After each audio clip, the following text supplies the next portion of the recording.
Hello students, I am Jitendra Gupta. Welcome to my YouTube channel Avail Online. I am maths educator from last 16 years. On YouTube, I post the video related to mathematics and general awareness. Today we will learn what is the complex number and how to solve the complex number.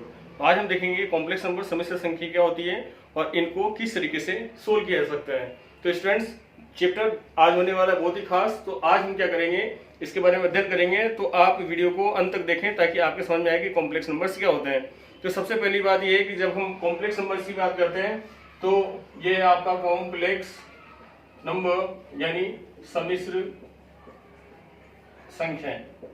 अब ये आपके पास सम्मिश्र संख्या है, तो इसका मतलब ये जो टॉपिक है, चैप्टर है, तो सम्मिश्र संख्याओं को पढ़ने के लिए सबसे पहले आपको कुछ बातों के बारे में ध्यान रखना पड़ेगा। कैसे?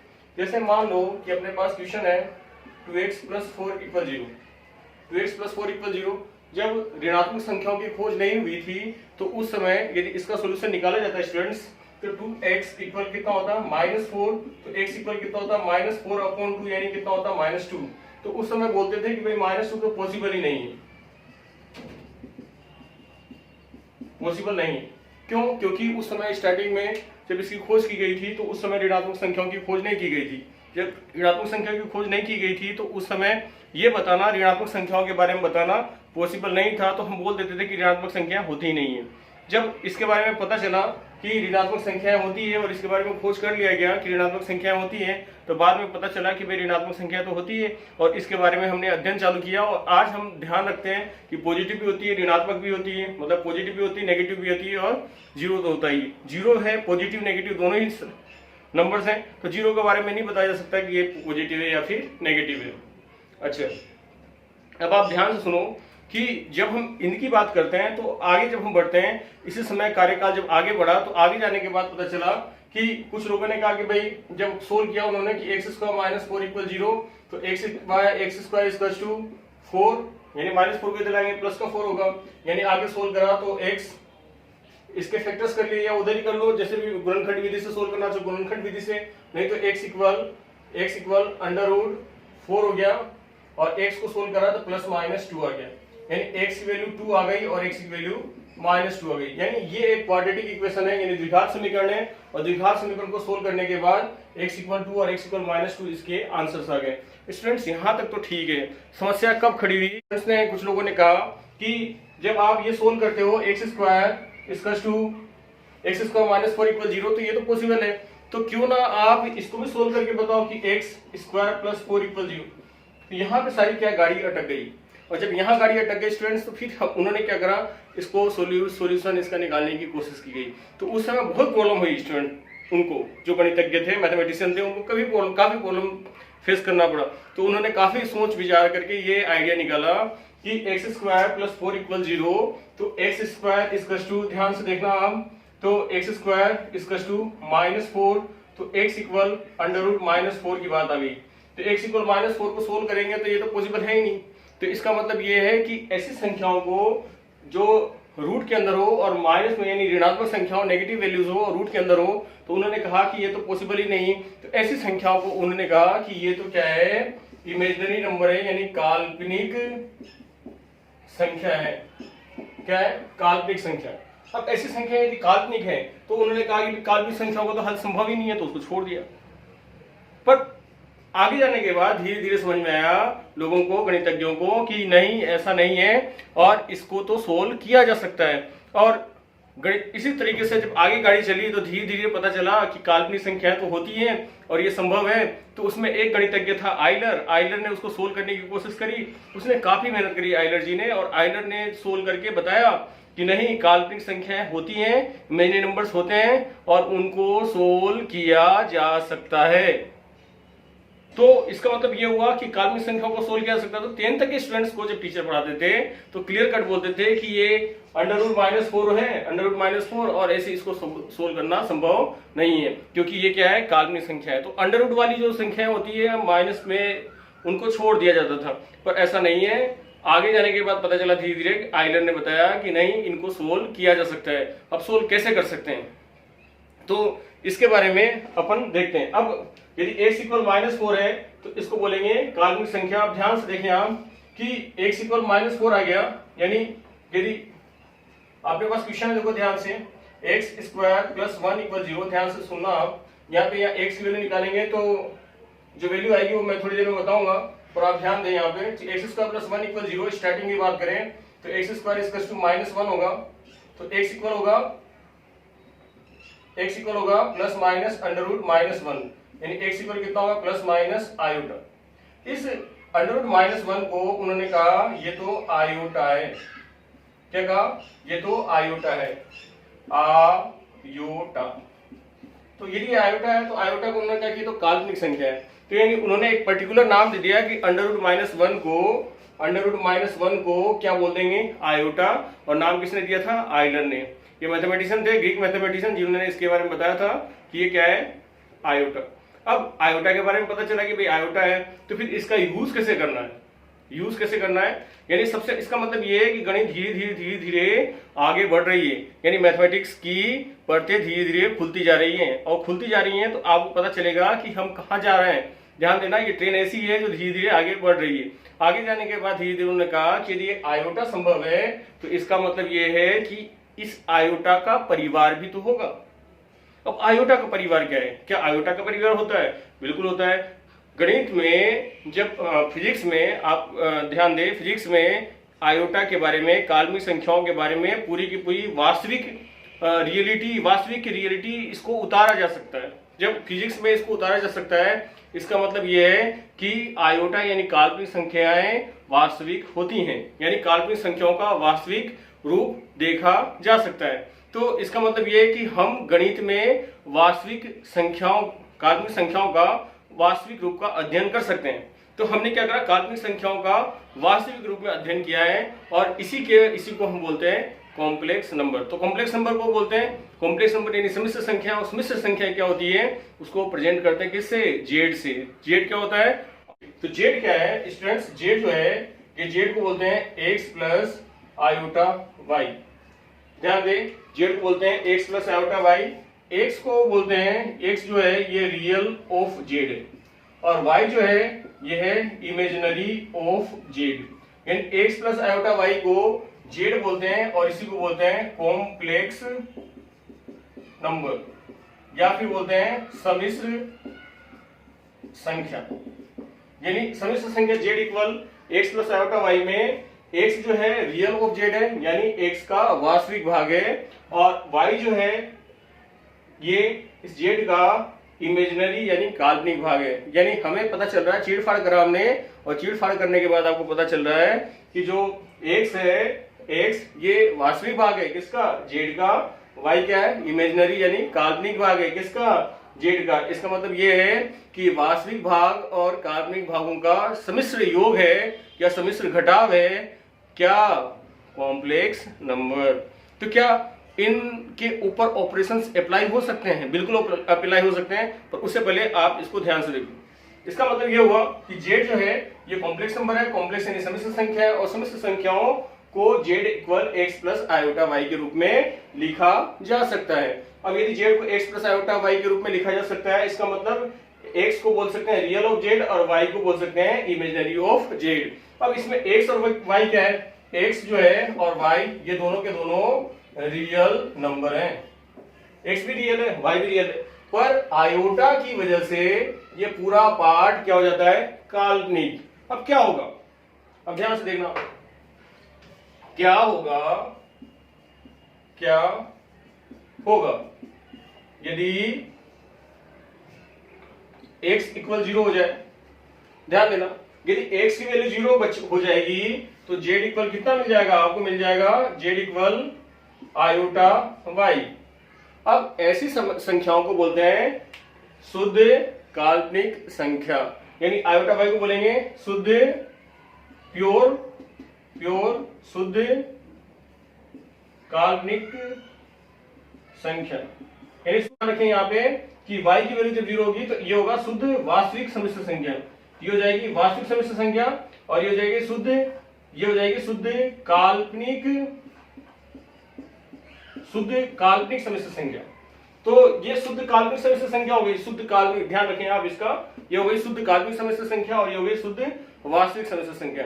तो शुद्ध वास्तविक संख्या और शुद्ध काल्पनिक संख्याएं काल्पनिक सदस्य संख्याएं हो गई आपके पास। तो ये इसके दो पार्ट होते हैं। अब आगे जैसे पढ़ते हैं तो आयोटा की बात आती है कि क्या आयोटा का कुछ और रूप निखर करके आ सकता है। बिल्कुल, आयोटा का कुछ और रूप भी देखा आयोटा के बारे में। तो आयोटा जो है, आयोटा का नेचर क्या होता है, यानी आयोटा की पावर क्या हो सकती है। तो आयोटा की पावर को पावर ऑफ आयोटा बोलते हैं। क्या आप देखेंगे अगला, पावर ऑफ आयोटा।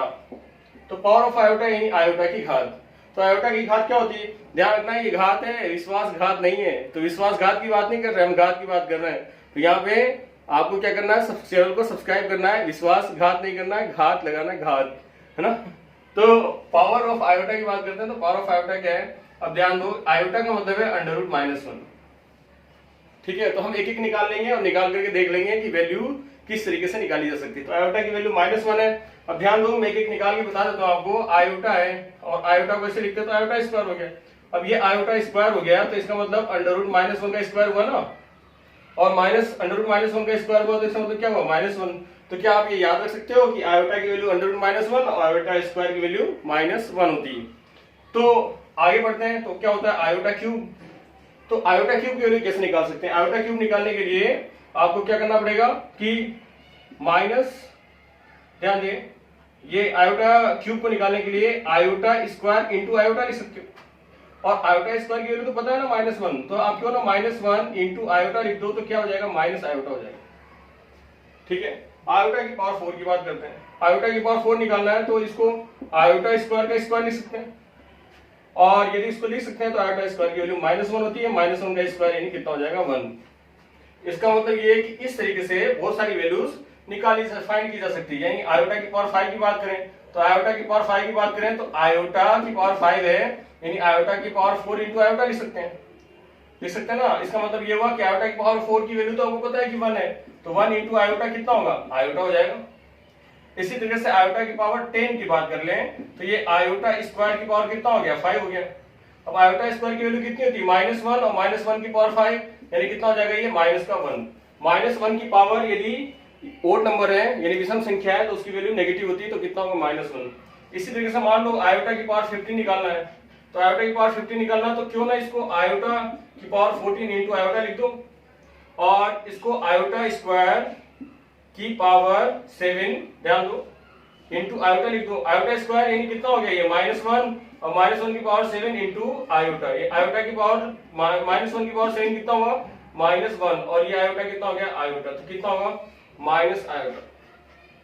तो इस तरीके से स्टूडेंट्स किसी की भी वैल्यू निकाली जा सकती है। मान लो और थोड़ा सा बड़ा क्वेश्चन ले लेते हैं, जैसे आयोटा की पावर 100 है, अब इसकी वैल्यू निकालनी है। तो आयोटा की पावर 100 की वैल्यू निकालने के लिए क्या करेंगे कि आयोटा स्क्वायर की पावर कितना कर देंगे, 50। ठीक है, तो आयोटा स्क्वायर की पावर 50 कर देंगे, तो आयोटा स्क्वायर का मतलब ये हुआ कि आयोटा स्क्वायर की वैल्यू -1 और -1 की पावर 50 यानी पावर क्या है, इवन है ना, सम है ना, तो इसका मतलब कितना हो जाएगा, इवन। जैसे आयोटा की पावर 500 निकालनी है, आपको बड़ी वैल्यू निकालनी, तो आयोटा की पावर 500 निकालनी है, इसका मतलब कितना हुआ, आयोटा स्क्वायर की वैल्यू 250 निकालनी है। तो आयोटा स्क्वायर की वैल्यू कितनी, -1 और -1 की पावर 250 यानी कितना हो गया, -1 की पावर, ये 250 क्या है, इवन नंबर है, यानी कितना हो जाएगा, -1 का -1 है और ये पावर क्या है, इवन नंबर है, यानी कितना हो जाएगा, ये 1 हो जाएगा। यानी ये 250 है तो ये सब इवन नंबर है, तो इसकी वैल्यू क्या होगी, 1। तो ये आपका आंसर। तो इस तरीके से स्टूडेंट्स क्वेश्चन को सोल्व कर सकते हैं। अब आगे देखते हैं कि क्या इनका एडिशन, मल्टीप्लिकेशन, डिवाइडेशन और सब्सट्रैक्शन पॉसिबल है। यदि इन सब चीजों के बारे में पढ़ते हैं तो ये सब क्या है, ये सब एक्चुअली में ऑपरेशंस हैं जो हम जोड़ते हैं, घटाते हैं, गुणा करते हैं, भाग करते हैं। एडिशन, सब्सट्रैक्शन, मल्टीप्लिकेशन, डिवाइडेशन है एक्चुअली में सारे के सारे क्या है, ये सारे के सारे ये है टूल्स। और टूल्स किसके हैं, ऑपरेशंस के। ऑपरेशंस किसके हैं, प्लस करना, माइनस करना, इनटू करना, डिवाइडेशन करना, ये सारे के सारे क्या है, ऑपरेशंस हैं। अब इन्हीं के बारे में हम देखेंगे क्या कॉम्प्लेक्स नंबर्स के ऑपरेशन संभव है, क्या होता है यदि दो कॉम्प्लेक्स नंबर्स को जोड़ दिया जाए, क्या होगा यदि दो कॉम्प्लेक्स नंबर्स को सब्सट्रैक्ट कर दिया जाए, क्या होगा यदि उनको मल्टीप्लाई कर देंगे, और क्या होगा यदि उनको डिवाइड कर देंगे। तो क्या उनके नेचर में, उनकी प्रकृति में कुछ चेंजेस आएंगे, क्या बिल्कुल ऐसा कैसा ही रहेगा, आओ देखते हैं। स्टूडेंट्स अब हम देखते हैं कि ये जो कॉम्प्लेक्स नंबर्स हैं इसके दो टाइप होते हैं, और दूसरे दो टाइप्स क्या क्या है, पहला है एडिशन और दूसरा मल्टीप्लिकेशन। यानी एडिशन कैसे किस तरीके से एडिशन के ऊपर इसके ऑपरेशंस अप्लाई होते हैं और क्या क्या तरीके हैं वो देखेंगे। उसके बाद हम देखेंगे मल्टीप्लिकेशन में कौन कौन से तरीके हैं कि कॉम्प्लेक्स नंबर्स को अच्छी तरीके से समझा जा सके। इसलिए आप बिल्कुल अच्छी तरीके से समझें, बीच में बिल्कुल मैं स्किप नहीं कर रहा, एक एक चीज आपको बिल्कुल सिस्टम से समझा रहा हूँ, इसलिए आप इसको अच्छी तरीके से समझें। तो एडिशन में सबसे पहला टॉपिक है वो है क्लोजर प्रॉपर्टी, दूसरा है कम्यूटेटिव प्रॉपर्टी, तीसरा है एसोसिएटिव प्रॉपर्टी। उसके बाद हम अगले प्रॉपर्टी लिखेंगे, फिर मैं बोर्ड को साफ कर दूंगा। आप ये देखो क्लोजर प्रॉपर्टी क्या है। क्लोजर प्रॉपर्टी में जब हम एडिशन करते हैं तो यदि Z1 और Z2 बिलोंग्स करते हैं C को, यानी कॉम्प्लेक्स नंबर को, तो Z1 प्लस Z2 भी जो होगा ना, ये भी बिलोंग्स करेगा किसको? C को। यानी Z1 प्लस Z2 बिलोंग्स करेगा C को, यानी Z1 प्लस Z2 भी क्या होना चाहिए? एक कॉम्प्लेक्स नंबर ही होना चाहिए। और देखते हैं, यदि मान लो कि Z इक्वल Z1 की वैल्यू मान लो कि A प्लस आयोटा B है और Z2 की वैल्यू है C प्लस आयोटा D। तो यदि मैं, ये तो कॉम्प्लेक्स नंबर है, दिख रहा ना आपको, इसमें आयोटा है, इसमें भी आयोटा है। इसका मतलब ये हुआ कि मैं यदि Z1 प्लस Z2 करके देखूं तो A plus iota B plus C plus iota D, यानी A plus C plus iota B plus D, यानी ये क्या है? रियल पार्ट है और ये क्या है? इसका इमेजिनरी पार्ट। इसका मतलब ये हुआ कि यदि दो कॉम्प्लेक्स नंबर्स को जोड़ दिए जाए तो भी आपको रियल पार्ट ही मिलता है। यानी ये बातें बिल्कुल सही है कि क्लोजर प्रॉपर्टी इसके ऊपर अप्लाई हो सकती है। अब अगली प्रॉपर्टी की तरफ चले, तो अगली जो प्रॉपर्टी है वो है कम्यूटेटिव। तो यदि Z1 प्लस Z2, ध्यान दो, मैंने इससे पहले आपको बताया है कि उसमें आप वीडियो को ध्यान से देखें। Z1 प्लस Z2 यदि बिलोंग्स कर रहे हैं तो Z2 प्लस Z1 क्या होगा? ये भी क्या होगा? कॉम्प्लेक्स नंबर होगा, यानी Z1 plus Z2 equal Z2 plus Z1 होगा और ये चीजें सही होंगी। कैसे? देखते हैं। यदि Z1 की वैल्यू मान लो, प्रूव करने के लिए Z1 equal A plus iota B और Z2 equal C plus iota D, तो यदि Z1 प्लस Z2 करें, है ना, दोनों का इक्वल कर लेते हैं इसी यहीं पे, ताकि कम समय में हो जाएगा। तो A plus iota B plus C plus iota D, इधर वाला पार्ट है, और इधर कितना हुआ? लेट, ये लेट कर लिया, और इधर कितना हुआ? ये आ गया C plus iota D plus A plus iota B।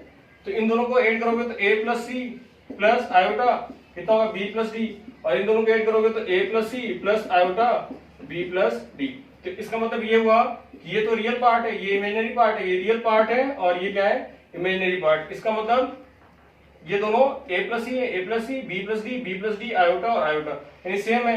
इसका मतलब ये है कि ये कम्यूटेटिव प्रॉपर्टी को भी फॉलो करता है। अब बात आती है किसकी? एसोसिएटिव की।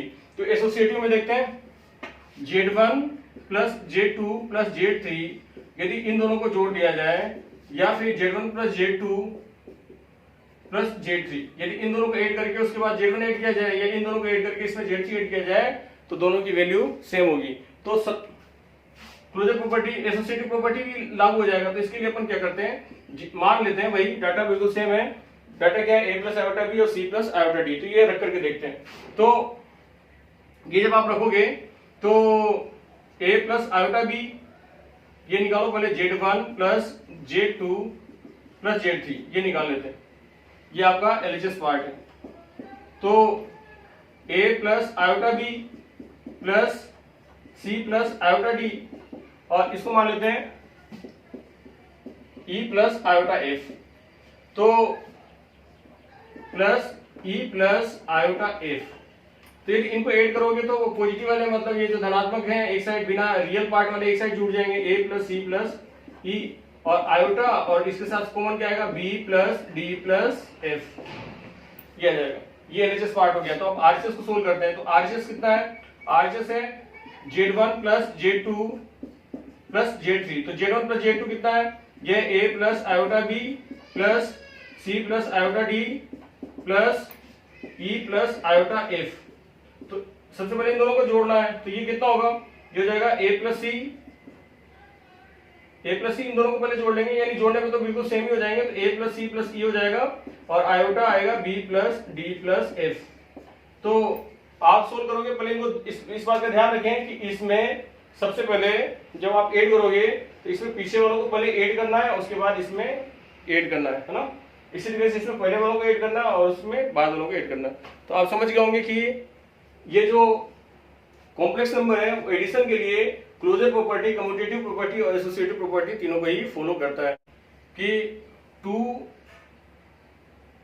+ 3 आयोटा है ना, ये Z1 है और Z2 क्या है 3 + 2 आयोटा, ये मान।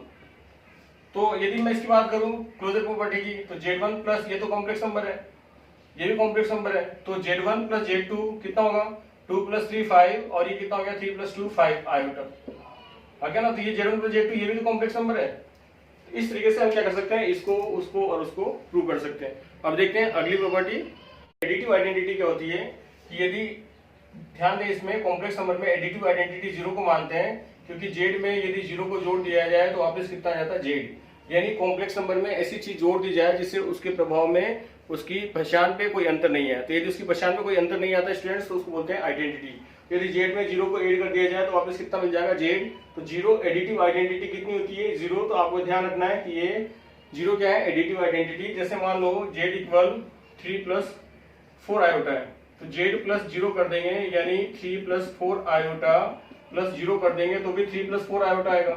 इसका मतलब क्या हुआ, इसका मतलब ये हुआ कि 3 + 4 आयोटा एक का जो आइडेंटिटी है एडिटिव आइडेंटिटी वो क्या एक्चुअली में 0 है।